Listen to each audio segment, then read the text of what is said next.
Hello dear students magnetic effect of electric current हम study कर चुके हैं और उस पर्टिकुलर चैप्टर से ये पर्टिकुलर क्वेश्चंस बनते हैं, तो आज हम डिस्कस करेंगे इन क्वेश्चंस को। तो फर्स्ट क्वेश्चन आपके पास है, why does a compass needle get deflected when brought near a bar magnet. तो बच्चों, कंपास निडल क्यों डिफ्लेक्ट करती है जब हम उसको बार मैग्नेट के पास लाते हैं। तो सबसे पहले हमें कंपास निडल के बारे में पता होना चाहिए कि कंपास निडल होती क्या है। तो बेटे, कंपास निडल के अंदर जो जैसे नाम से लग रहा है ना, ये कंपास निडल एक इंस्ट्रूमेंट है जिससे हम मैग्नेटिक फील्ड की डायरेक्शन को डिटेक्ट करते हैं। ठीक है, किसकी डायरेक्शन को डिटेक्ट करते हैं? मैग्नेटिक फील्ड की डायरेक्शन को हम डिटेक्ट करते हैं। तो मैग्नेटिक फील्ड की डायरेक्शन को डिटेक्ट करने के लिए जो हम उसके अंदर जो सुई यूज़ करते हैं, जो स्ट्रिप यूज़ करते हैं, जो रीडिंग नीडल यूज़ करते हैं, वो भी बच्चों मैग्नेटिक मटेरियल की बनी होती है। किस मटेरियल की बनी होती है? मैग्नेटिक मटेरियल की। ठीक है, तो जब मैग्नेटिक मटेरियल की वो बनी है, तो जैसे ही हम उसको बार मैग्नेट के पास लाएंगे तो वो क्या हो जाएगी? डिफ्लेक्ट हो जाएगी। तो ये आंसर आपका क्वेश्चन नंबर फर्स्ट का। तो नेक्स्ट आपके पास है, draw magnetic field lines around a bar magnet. तो बच्चों बहुत आसान है ये आपने एक बार मैग्नेट ले लिया। ठीक है, बार मैग्नेट नॉर्थ और साउथ पोल। तो यहाँ से जो मैग्नेटिक फील्ड लाइंस है नॉर्थ से निकलती है और कहाँ जाती है? साउथ में। तो ये आपके पास आउटसाइड दी मैग्नेट है। कहाँ है बच्चों? ये आउटसाइड दी मैग्नेट है। और यहाँ पे आप कंपास निडल की हेल्प से जो मैग्नेटिक फील्ड लाइंस बनाओगे वो आपकी नॉर्थ पोल से निकलेंगी, साउथ तक जाएंगी और मैग्नेट के अंदर साउथ टू नॉर्थ जाएंगी। तो ये आपके पास पर्टिकुलर ड्रॉ है मैग्नेटिक फील्ड लाइंस का, जो हमने आपको बताया। नेक्स्ट आपके पास है बच्चों, list the property of magnetic lines of force. तो बहुत सारी प्रॉपर्टीज़ हैं, तो उसमें आप बोल सकते हो कि दो मैग्नेटिक फील्ड लाइंस एक दूसरे को इंटरसेक्ट नहीं करती। एक तो ये प्रॉपर्टी हो गई।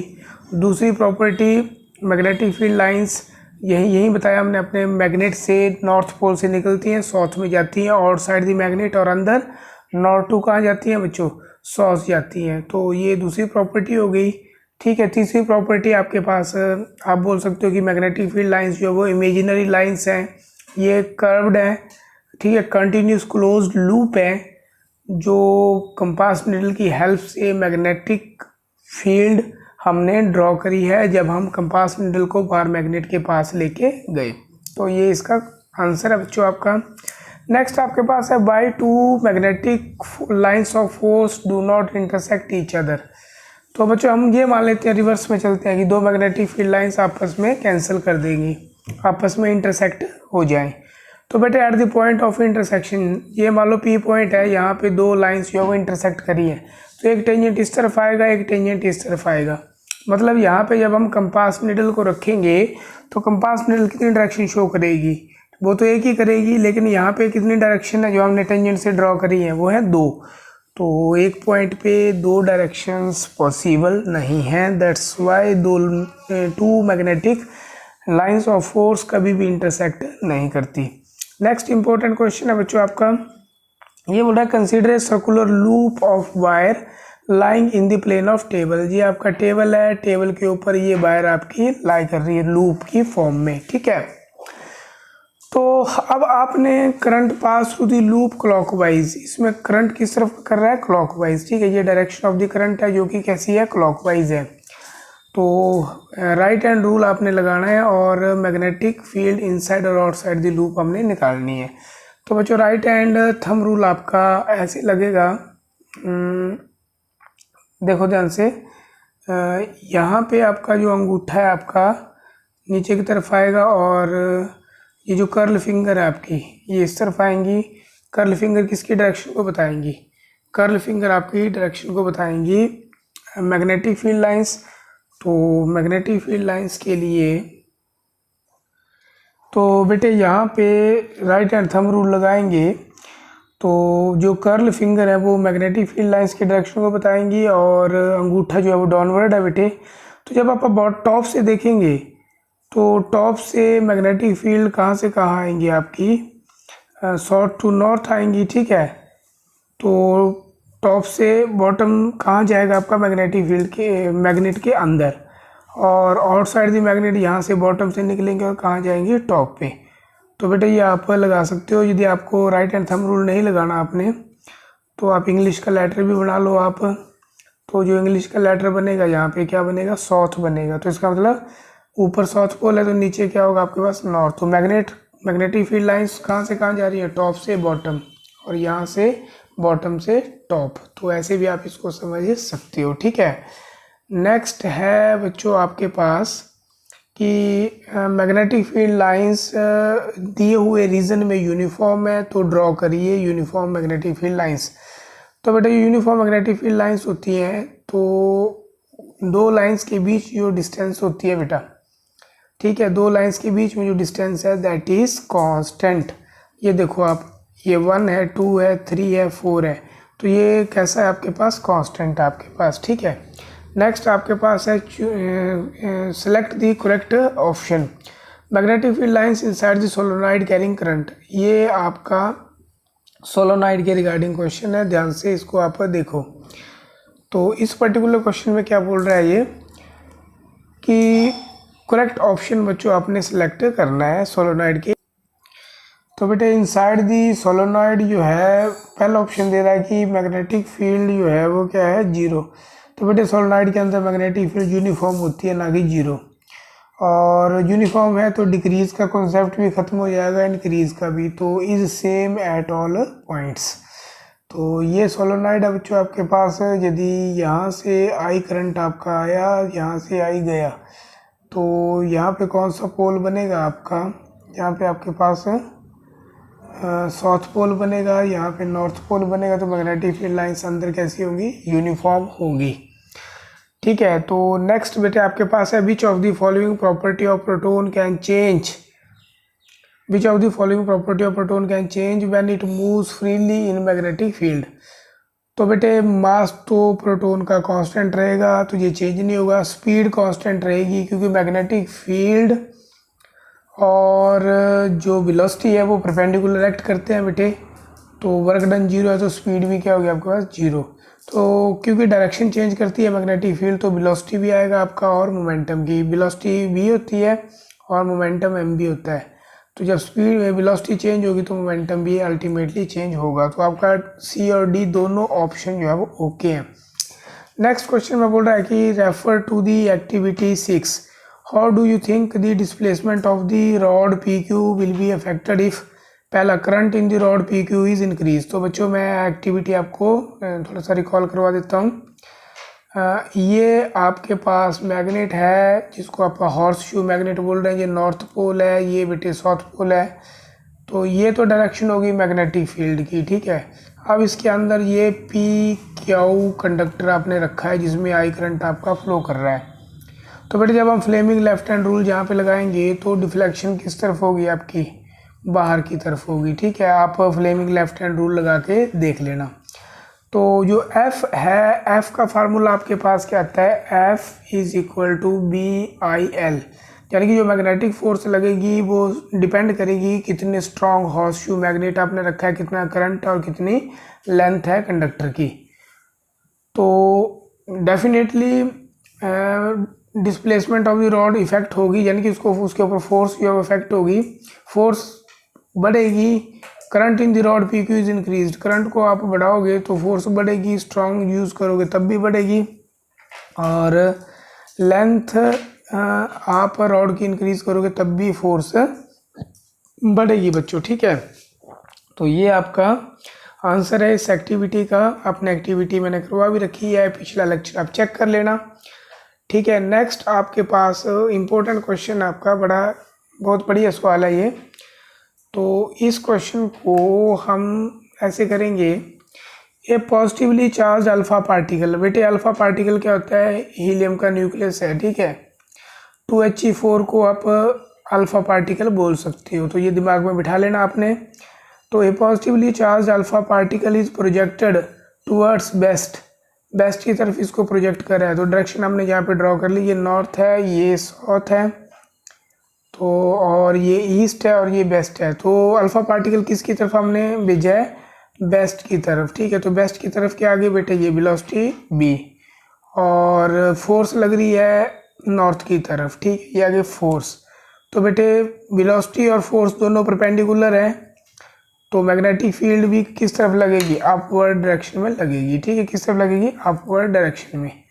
तो आप यहाँ पे फ्लेमिंग लेफ्ट हैंड रूल लगा के चेक कर लेना। ठीक है, तो ये वेलोसिटी है, ये आपकी फोर्स, और ये मैग्नेटिक फील्ड है जो कि अपवर्ड डायरेक्शन में एक्ट कर रही है। तो बेटे नेक्स्ट आपके पास क्वेश्चन है, state Fleming left hand rule. तो फ्लेमिंग लेफ्ट हैंड रूल को आप बताइए कि क्या होता है ये। तो बेटे इसको मैंने आपको कहा था लर्न कर लेना FBI से। अंगूठा आपका फोर्स दिखाएगा, फर्स्ट फिंगर आपकी मैग्नेटिक फील्ड, और सेकंड फिंगर आपकी इलेक्ट्रिक करंट को बताएगी। तो ये आपको आता है, आई थिंक सो। नेक्स्ट बच्चों, ये क्वेश्चन आपका सिलेबस से कट गया, इलेक्ट्रिक मोटर। तो आपने इसका प्रिंसिपल फिर भी दिमाग में रखना है कि जब भी current carrying conductor magnetic field के अंदर रखेंगे तो उसके ऊपर फोर्स लगेगी। तो ये भी कट गया है, लेकिन फिर भी कर लेते हैं इसको हम। Role of split ring. तो बेटे स्प्लिट रिंग का जो मेन फंक्शन है कि इंश्योर करना कि जो रोटेशन है आर्मेचर की वो सेम डायरेक्शन में रहे through out the cycle of rotation. ठीक है, पोलैरिटी चेंज ना हो पाए करंट की। नेक्स्ट है बेटा आपके पास, explain different way to induce current in the coil. ये बहुत इंपॉर्टेंट है, और ये फ्राइडे ने बताया था आपको कि whenever magnetic flux link with the circuit और coil changes there is production of induced EMF। तो बच्चों ये बहुत इंपॉर्टेंट क्वेश्चन है आपका, इस एग्जामिनेशन में पूछा जा सकता है फाइनल में। तो कौन कौन से तरीके हैं जिससे हम इंड्यूस करंट प्रोड्यूस कर सकते हैं। तो ये बच्चों आपके पास कॉइल है, और ये गैल्वेनोमीटर लगा है। आप इसके पास क्या ले आओ, मैग्नेट को ले आओ। ठीक है, तो सबसे पहले आप मैग्नेट की मूवमेंट करवा लो कॉइल की तरफ। ठीक है, जब कॉइल की मूवमेंट मैग्नेट की तरफ, और तीसरे नंबर पे कॉइल को रोटेट करवा लो मैग्नेटिक फील्ड के अंदर। तो इन तीन तरीके से आपकी इंड्यूस्ड EMF जो प्रोड्यूस हो जाएगी। नेक्स्ट आपके पास इलेक्ट्रिक जनरेटर का प्रिंसिपल। तो बेटे ये Friday law of electromagnetic induction पे बेस्ड है, बहुत इंपॉर्टेंट लॉज हैं। ये लेक्चर जरूर देखिए मेरा, उसमें आपको अच्छे से मैंने समझाया डिफरेंट एक्टिविटीज़ के साथ। Name some sources of direct current. तो बच्चों डायरेक्ट करंट आपका बैटरी से मिल जाता है। ठीक है, सेकेंडरी सेल से मिल जाता है, और DC जनरेटर तो आपका देगा ही। और AC सोर्स जो अल्टरनेटिंग करंट प्रोड्यूस करने वाले AC जनरेटर है आपका। ठीक है, तो नेक्स्ट आपके पास आ रहा है कि करेक्ट ऑप्शन को सिलेक्ट करिए। A rectangular coil of copper wire is rotated in magnetic field, the direction of induced current changes once in. तो बेटे हाफ साइकिल के बाद ही डायरेक्शन चेंज होगी, क्योंकि रोटेशन भी कब आती है आपकी, हाफ साइकिल के बाद ही आती है। ठीक है, तो नेक्स्ट बच्चों आपके पास है name two safety devices used in electric circuit and appliance. तो बेटे घरों में जब हम वायर को इलेक्ट्रिक वायरिंग करते हैं, वायरिंग यूज़ करते हैं, तो किसका यूज़ करते हैं हम, सेफ्टी डिवाइस। एक आपका फ्यूज़ वायर का करेंगे और एक किसका करेंगे, अर्थिंग का। तो ये बहुत इंपॉर्टेंट है, पता होना चाहिए आपको। अब ये एक क्वेश्चन दे रहा है, बड़ा इंटरेस्टिंग सा सवाल दे रहा है बच्चों। ये बोल रहा है an electric oven of 2 kilowatt power rating, ठीक है, is operated in A domestic electric circuit 220 volt that has maximum current rating of 5 ampere, what result do you expect. तो बच्चों जब हमें पावर रेटिंग दे रखी है, तो पावर कितनी है आपके पास, 2 किलोवाट, राइट, और ऑपरेटिंग वोल्टेज दे रखी है 220 वोल्ट। तो आई निकाल लोगे आप, तो आई कितना आएगा, 9.09, ठीक है, 9.09। और जो करंट रेटिंग है वो कितनी दे रहा है, वो 5 एम्पियर। तो बच्चों यदि इतना करंट आप चलाओगे ओवन से, तो या तो फ्यूज़ लगा होगा तो फ्यूज़ आपका ब्लो हो जाएगा, अदरवाइज यदि फ्यूज़ सही से काम नहीं कर रहा होगा तो जो आपकी ओवन की जो वायर है वो क्या हो जाएगी बच्चों, मेल्ट हो जाएगी। ठीक है, तो ये एक इम्पोर्टेंट क्वेश्चन था, ये भी आपने चेक कर लेना है, क्योंकि जो NEP न्यू एजुकेशन पॉलिसी 220 आई है, उसमें जो मेन एम्फेसाइज है वो किस पे दे रहा है, वो अंडरस्टैंडिंग के ऊपर। ठीक है, तो अंडरस्टैंडिंग के ऊपर दे रहा है, इसीलिए हमने सोचा कि आज आपको ये कुछ क्वेश्चन सॉल्व करवाएं। यदि बच्चों ये क्वेश्चन आपको अच्छे लग रहे हैं, समझ आ रहे हैं, या फर्दर आप चाहते हो कि ऐसे क्वेश्चन हम बनाएं तो कमेंट बॉक्स में ज़रूर करिए। एक दो क्वेश्चन आपको मैं दूंगा भी। तो what precaution should we taken to avoid overloading of domestic electric circuit. तो बच्चों ओवरलोडिंग के लिए क्या कर सकते हो आप। तो सबसे पहले आपने देखा होगा कि जब भी एसी वगैरह फिट करवाते हो घर में आप, तो जो एसी की वायर है वो क्या होती है, लार्ज रेडियस की होती हैं। तो आप मोटी थिक वायर जो है वो यूज़ कर लो। एक तो ये हो गया आपका। और जो जब आप भी आप 15 एम्पियर मतलब लार्जर वैल्यू यूज़ करना चाहो तो 15 एम्पियर वाली जो आपका सर्किट है, ठीक है, उस पर आप जो आपकी ज़्यादा कंजप्शन करने वाले अप्लाइंस है, इलेक्ट्रिकल अप्लाइंस, वहाँ पे उसको आप यूज़ करिए बच्चों। और एक साथ बहुत सारे बल्ब को ऑन मत करिए और इलेक्ट्रिकल अप्लाइंसेस को ऑन मत करिए। तो ये कुछ प्रिकॉशंस हैं जो आपको रखनी चाहिए, ठीक है। तो आप बच्चों मैं चाहूँगा कि आप मेरे को कमेंट बॉक्स में ये 3 क्वेश्चन बताएं, एक्सप्लेन ही कर दें। ये right hand thumb rule, Fleming left hand rule और फ्लेमिंग राइट हैंड रूल। तो बच्चों यदि वीडियो आपको अच्छा लगा है तो लाइक ज़रूर करें। Thank you very much for watching.